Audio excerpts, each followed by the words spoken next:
तो साल है 2024 और मैं अपना मैथ का एग्ज़ाम दे रहा था बोर्ड का। और उस एग्ज़ाम के दौरान जब मैं लॉन्ग क्वेश्चन करने पे आया तब मेरे साथ वाले स्टूडेंट ने मुझे कैलकुलेटर मांगा और उसकी वजह से उसका और मेरा हम दोनों का पेपर अबाउट टू कैंसिल होने वाला था। बट फिर हम बच गए किसी तरह ना। तो अगर तुम भी ये स्टेशनरी चीज़ें एग्ज़ाम में नहीं ले जाते तब तुम्हारा पेपर भी कैंसिल हो सकता है। तो क्या चीज़ें थी जो मैं तुम्हें बताऊंगा ताकि वो चीज़ें तुम लेकर जाओ ताकि वहाँ पे तुम्हें किसी से मांगना ना पड़े और पेपर कैंसिल होने की कोई टेंशन ना रहे। पहली चीज़ है तुम्हारा ज्योमेट्री बॉक्स या फिर पाउच। एक चीज़ याद रखना, जब तुम ये चीज़ लेकर जाओ तो वो ट्रांसपेरेंट होना चाहिए, क्योंकि एज अ रूल कि तुम्हें ज्योमेट्री बॉक्स जो है वो ट्रांसपेरेंट इसलिए होना चाहिए ताकि चेकर होते हैं वो आसानी से देख सके कि इसमें चीटिंग वगैरह कुछ नहीं है और उन्हें ज़्यादा देखना ना पड़े। ठीक है, और उससे तुम्हें याद भी रह जाता है कि इसमें मैंने ये चीज़ें ऐड कर दी हैं।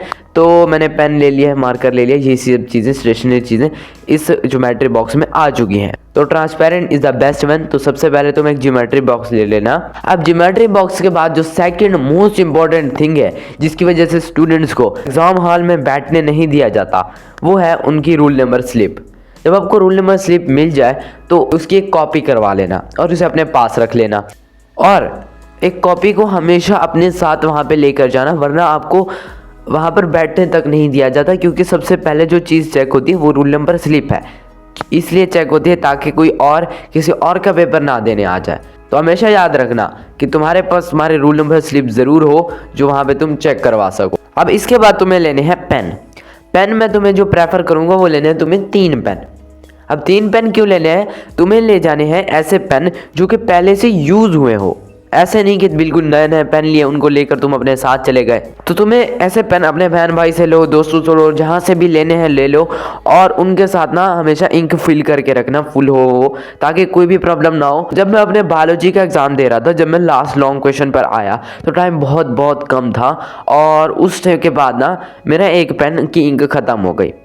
फिर मैंने दूसरा पेन निकाला और दूसरा पेन लिख ही नहीं रहा था। बाय चांस मुझे बहुत ज़्यादा टेंशन होने लगी। फिर मैंने तीसरा पेन निकाला, तीसरा लिखना शुरू हो गया। ये इसलिए हुआ क्योंकि जो मैं पेन लेके गया था तीनों पहले से यूज्ड थे। ठीक है, मैंने उनको यूज़ किया हुआ था। और अगर तुम्हारे इंक भी ख़त्म हो जाते तो तुम फटाफट से और पेन निकाल सकते हो और उसे यूज़ कर सकते हो। तो पेन हमेशा ना तुम्हें कोई कहेगा कि उर्दू इंग्लिश के लिए डिफरेंट रखना, ऐसा नहीं करना। बस एक ही पेन रखना जो हर सब्जेक्ट के लिए हो। ठीक है, क्यों? क्योंकि जब तुम एक पेन लेते हो उस पर तुम्हारा हाथ सेट हो जाता है, तुम्हें पता चल जाता है कि इस तरह भी लिख सकते हैं, इस तरह भी लिख सकते हैं, क्योंकि तुम उस पर हाथ सेट कर सकते हो। वो एक हथियार की तरह है एक पेन, जिस पर तुम्हारा अगर हाथ चल गया तो चल गया। पेन के बाद हम बात करते हैं मार्कर की, जो मोस्ट इंपॉर्टेंट है।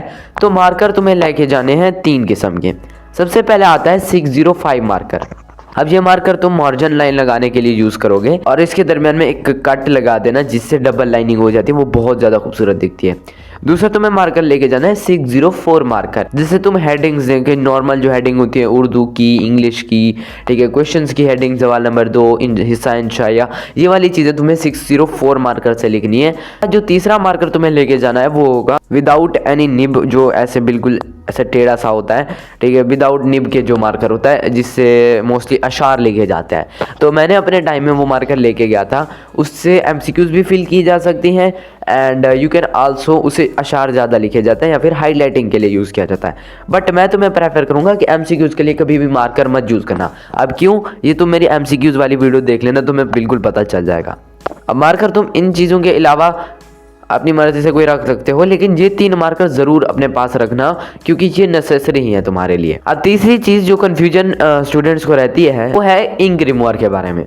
तो मैं अपना बताऊं, हमारे पास ना बिल्कुल भी इंक रिमूवर नहीं लेने देते थे, लेकिन फिर भी मैं छुपा कर ले ही गया था और उन्होंने मुझसे कभी लिया नहीं क्योंकि मैं छुपा लेता था।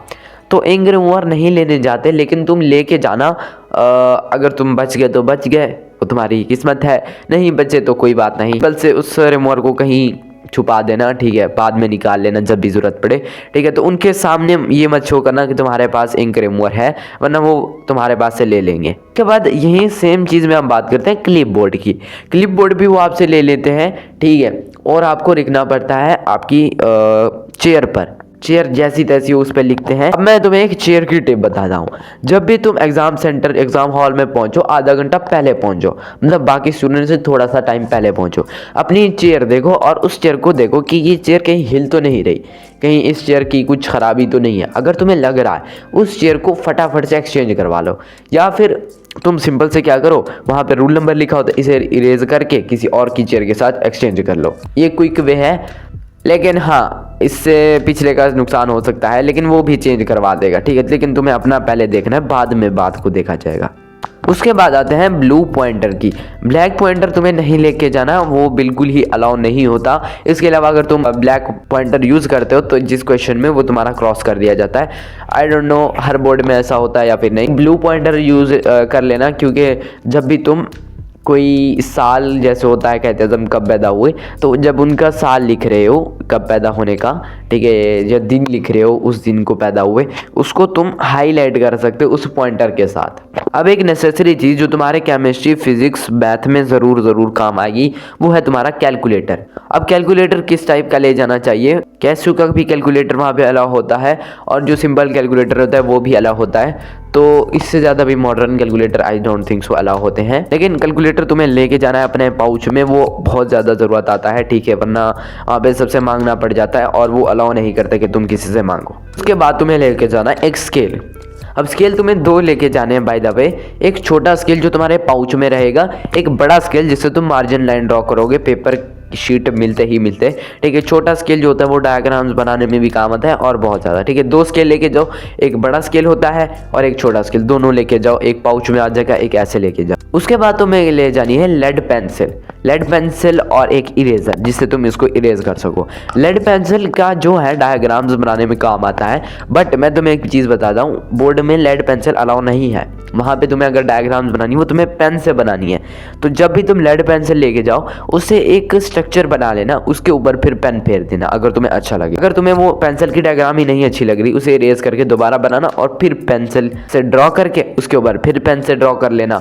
अब मोस्टली स्टूडेंट क्या करते हैं कि पेपर देने तो जा रहे होते हैं, लेकिन ड्रेसिंग अपनी अनकंफर्टेबल करके जाते हैं। वहाँ उनको अनकैनी और अनकंफर्टेबल फील हो रहा होता है, जिसकी वजह से वो अपना जो एग्ज़ाम होते हैं वो अच्छे से और अपनी फुल एनर्जी में नहीं दे पाते, ठीक है।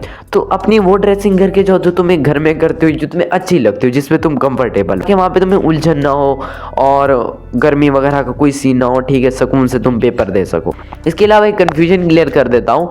अगर तुम 9th-10th का बोर्ड दे रहे हो तो 11th-12th जो भी बोर्ड दे रहे हो, वहाँ पे तुम्हें स्मार्ट वॉचेस अलाउ नहीं होती। सिंपल वॉच जो टाइम दिखाए वो अलाउ होती है, उसके अलावा कोई स्मार्ट वॉच वो अलाउ नहीं होती, वो छीन लेते हैं बाद में, आपके पेपर के बाद वापस कर देते हैं, और ना ही आपको मोबाइल फ़ोन अलाउ होता है उसमें। तो आई होप मैंने हर चीज़ ही कवर कर दी है। अगर कोई क्वेश्चन हो कमेंट में ज़रूर आस्क करना। If you are interested you can buy my study max course. मिलते हैं किसी और वीडियो में। Bye bye.